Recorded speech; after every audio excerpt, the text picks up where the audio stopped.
ఆ ఇద్దరు నేతల మధ్య పచ్చగడ్డి వేస్తే భగ్గుమంటుంది. అందరి నేతల పంచాయతీకి దేవుడి దగ్గర ఫుల్ స్టాప్ పడితే ఆ ఇద్దరు నేతల పంచాయతీ దేవుడి దగ్గరే స్టార్ట్ అయింది. అధిష్టానాన్ని సైతం లెక్క చేయకుండా కారాలు మిరియాలు నూరుకుంటున్నారు ఆ ఇద్దరు.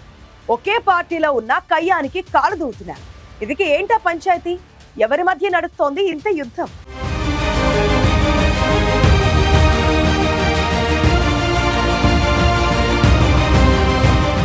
తెలంగాణలో ప్రముఖ పుణ్యక్షేత్రం ఓరుగల్లు శ్రీ భద్రకాళి దేవస్థానం రాజకీయ రంగు పులుముకుంటోంది.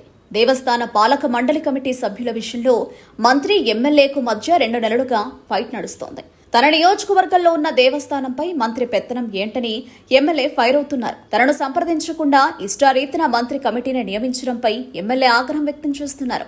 మంత్రిగా ఉండి కమిటీలో 2 సభ్యులను వేసుకునే స్వేచ్ఛ లేదా అని ఆ మంత్రి ప్రశ్నిస్తున్నారు. 2 వేసుకోవడంలో అభ్యంతరం లేదు, కానీ తన కోటరీగా 7 వేసుకుని తనని కించపరుస్తున్నారని ఎమ్మెల్యే అసహనం వ్యక్తం చేస్తున్నారు.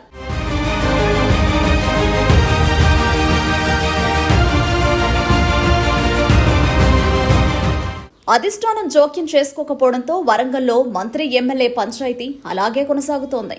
మంత్రి కొండా సురేఖ, ఎమ్మెల్యే నాయని రాజేందర్ రెడ్డి మధ్య సయోధ్య కుదిరేలా పార్టీ నాయకత్వం చొరవ చూపలేదు. ఉమ్మడి వరంగల్ జిల్లాలో గత అసెంబ్లీ ఎన్నికల్లో 12 నియోజకవర్గాల్లో కాంగ్రెస్ 10 సీట్లు గెలిచింది. స్టేషన్ ఘన్పూర్ ఎమ్మెల్యే కడియం శ్రీహరి కాంగ్రెస్ కండువా కప్పుకోవడంతో పార్టీ ఎమ్మెల్యే సంఖ్య 11కు చేరింది. జిల్లా నుండి 2 మహిళలకు మంత్రులుగా అవకాశం దక్కింది. ఒకరు సీతక్క, మరొకరు కొండా సురేఖ. అటవీ దేవాదాయ ధర్మాదాయ శాఖ మంత్రిగా బాధ్యతలు చేపట్టిన కొండా సురేఖకు స్థానిక ఎమ్మెల్యేలతో ఏమాత్రం పొసగడం లేదు. ముఖ్యంగా పక్కపక్కనున్న వరంగల్ తూర్పు, పశ్చిమ నియోజకవర్గాల నుంచి ప్రాతినిధ్యం వహిస్తున్న మంత్రి కొండా సురేఖ, ఎమ్మెల్యే నాయని రాజేందర్ రెడ్డి మధ్య భద్రకాళి దేవస్థాన పాలక మండలి కమిటీ విషయంలో తలెత్తిన వివాదం పార్టీలో చిచ్చురేపింది.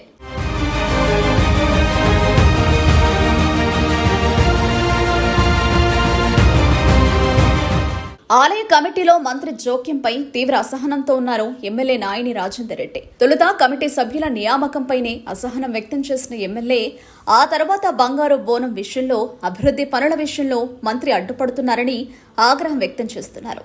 పార్టీ అధిష్టానానికి కాంగ్రెస్ క్రమశిక్షణ కమిటీ పలుమార్లు ఫిర్యాదు కూడా చేశారు. అయినా అధిష్టానం ఎలాంటి చర్యలు తీసుకోకపోవడంతో విసిగిపోయి మీడియా ముఖంగా మంత్రిపై తన ఆగ్రహాన్ని వెళ్లగక్కారు నాయని. ఎమ్మెల్యేలకు కలుపుకుని వెళుతూ వివాదాలు తలెత్తకుండా చూసుకోవాల్సిన మంత్రి స్వయంగా పంచాయతీకి ఆజ్యం పోయడంతో దీన్నెలా ముగించాలనేది కాంగ్రెస్ అధిష్టానానికి తలనొప్పిగా మారిందని గాంధీ భవన్లో కూడా చర్చ జరుగుతోందట.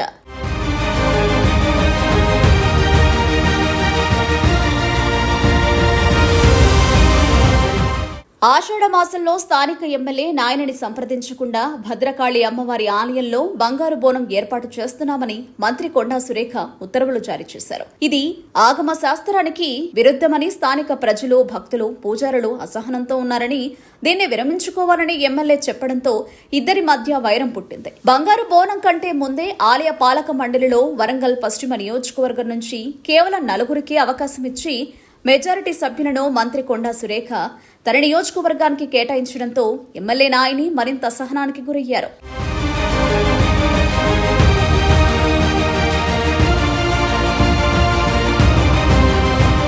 కొండా సురేఖ భర్త మురళీధర్రావు కూడా బహిరంగ వేదికపై పరోక్షంగా ఎమ్మెల్యేను టార్గెట్ చేసుకున్నారు. దీంతో ఈ పరిణామాలను ఎప్పటికప్పుడు అధిష్టానం దృష్టికి తీసుకెళ్లారు పశ్చిమ ఎమ్మెల్యే నాయని రాజేందర్ రెడ్డి. వివాదం కొనసాగుతుండగానే ఆలయ కమిటీకి 4 రోజుల క్రితం మరో 2 కమిటీ సభ్యులను మంత్రి ఏకపక్షంగా ప్రకటించడంపై నాయని మండిపడ్డారు.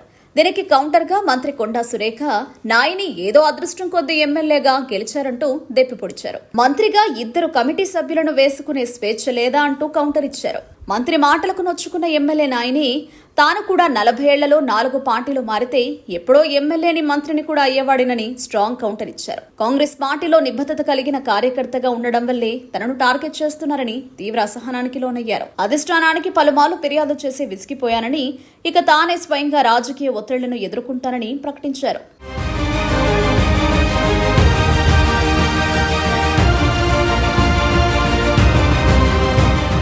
వరంగల్ నగరంలో మంత్రి, ఎమ్మెల్యే ఆధిపత్య పోరుతో అభివృద్ధి కుంటుపడేలా ఉంది. గత ప్రభుత్వ పాలనలో నగరంలో అభివృద్ధి పడకేసిందని, ఇప్పుడైనా బాగుపడుతుందనుకుంటే అధికార పార్టీ నేతల మధ్య పంచాయతీ అభివృద్ధికి విఘాతం కలిగిస్తోందని భావిస్తున్నారు. అధిష్టానం కూడా తాంబూలాలిచ్చాం, కొట్టుకు చావండన్నట్లు వదిలేయకుండా పార్టీ నేతల మధ్య వైరానికి ఎక్కడో చోట ఫుల్ స్టాప్ పెట్టాలని కాంగ్రెస్ శ్రేణులు కోరుకుంటున్నాయి.